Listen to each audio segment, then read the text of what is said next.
I'm Elizabeth Ford, and I was the Dykes Manning Memorial Fellow in 18th Century Scottish Studies. I started working on this project for the Dunedin Consort when John Butt, who's their music director, asked me to find out if Scotland had a similar informal coffeehouse music culture to that of London, Oxford, and Leipzig. There was actually very little happening in the coffee houses of the time other than buying and selling of newspapers and public auctions. The informal culture of Enlightenment Edinburgh took place in the taverns. Most of the clubs met in a specific tavern, and the music club, which is the legendary origin of the Edinburgh Musical Society, is alleged to have met in the Cross Keys.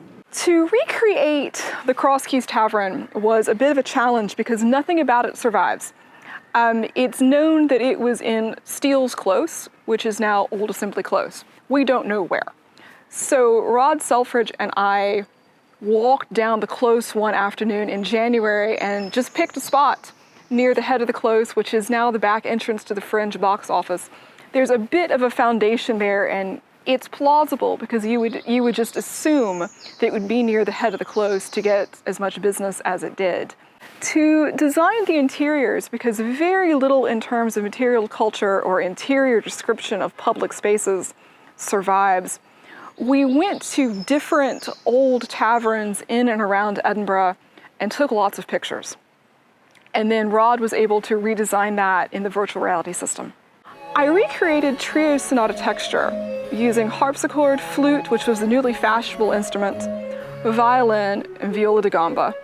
Scottish small pipes, because you would never play a Highland pipe indoors, and the Highland pipe wouldn't have been known in lowland Scotland in around 1717 anyways. And two stingers. And we recorded it in a soundproof room, so it was almost completely dead. So then the dimensions of the room can be added in the virtual reality program. And then we added in layers of pub noise, like a dog fight, people drinking, yelling, a horse and carriage. In 1763, they built St. Cecilia's Hall, which is still standing and is the oldest purpose-built concert hall in Scotland. We have also recreated this in virtual reality because the interior has changed a bit from its original design. And that has major acoustical effects on the understanding of how music was performed and experienced. I also collaborated with MESH, Mapping Edinburgh's Social History, which is a very innovative open source mapping project of Edinburgh through time. And I contributed a map of Edinburgh's art scene prior to 1727.